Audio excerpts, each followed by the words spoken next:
বৈঠক, কথা, আলোচনা, সাক্ষাৎ, খাওয়া দাওয়া থেকে গল্প। কলকাতা থেকে দিল্লি শুক্রবার দেখা গেল এই ছবি। Yeah, I'm grateful that he's called us for a meeting. উনি চা নিয়ে বসেছিলেন, আমরা ওই পায়েস টায়েসও খেয়েছি। খুবই ভালো হলো। It was very nice. It is very very memorable. দিল্লিতে প্রধানমন্ত্রী নরেন্দ্র মোদীর বাসভবনে ব্রেকফাস্টের পর এভাবেই আপ্লুত তৃণমূলের বিদ্রোহী সাংসদরা। এখন যারা এনসিপিআইতে বিজেপি শরিক, এক টেবিলে গল্প, হাসাহাসি,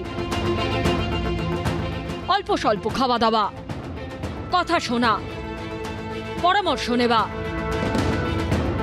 হাতে হাত, কাঁধে হাত।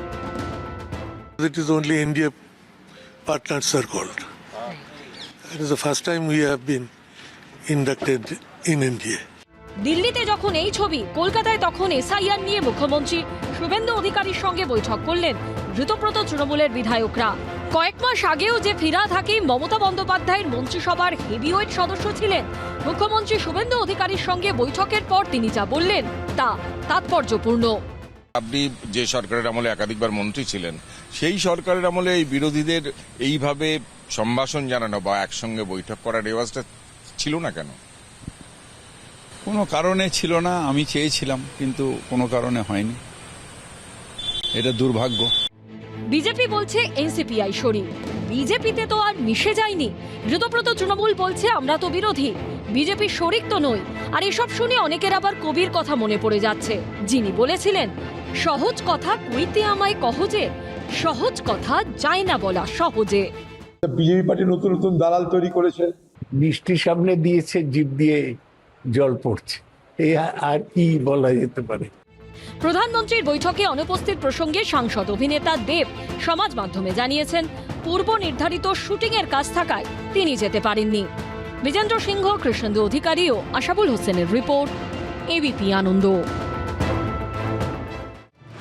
সংখ্যালঘু অধ্যুষিত মুর্শিদাবাদের 3 সংখ্যালঘু সাংসদ আবু তাহের, খলিলুর রহমান, ইউসুফ পাঠান, এই 3 জনের ভূমিকা নিয়ে সাম্প্রতিককালে বারবার জল্পনা তৈরি হয়েছে।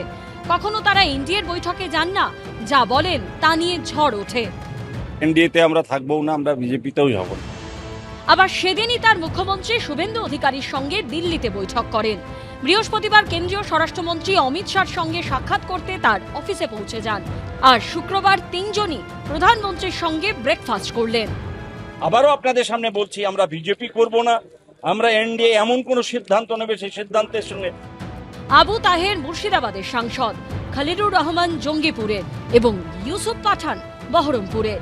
তাদের এই টানাপোড়েন, কোনো বৈঠকে উপস্থিত হওয়া, কোনো বৈঠকে অনুপস্থিত থাকা, এসবের নেপথ্যে কি সংখ্যালঘু ভোটের সমীকরণ কাজ করছে? ওদের দুঃখ কষ্ট ব্যথা ওরাই বুঝবে, যে বিশ্বাসঘাতকতার ব্যথা আমি কি করে বুঝবো। এরকম পৃথিবীতে মির্জাফরেরও একটা ব্যথা ছিল, সেও মুর্শিদাবাদের লোক ছিল। শুক্রবার প্রধানমন্ত্রীর সঙ্গে ব্রেকফাস্টে তার হাতে কাঁথার চাদর ও কুর্তা পাজামা তুলে দেন কাকুলি ঘোষ দস্তিদার। সূত্রের খবর, এক মহিলা সাংসদ প্রধানমন্ত্রীর কাছে অভিযোগ জানিয়ে বলেন তাদের লক্ষ্য করে ডিম ছোড়া হচ্ছে, তা বন্ধ হওয়া উচিত। বিজেন্দ্র সিংহ ও রোমা পালের রিপোর্ট, এবিপি আনন্দ। এবিপি আনন্দ, এগিয়ে থাকে, এগিয়ে রাখে।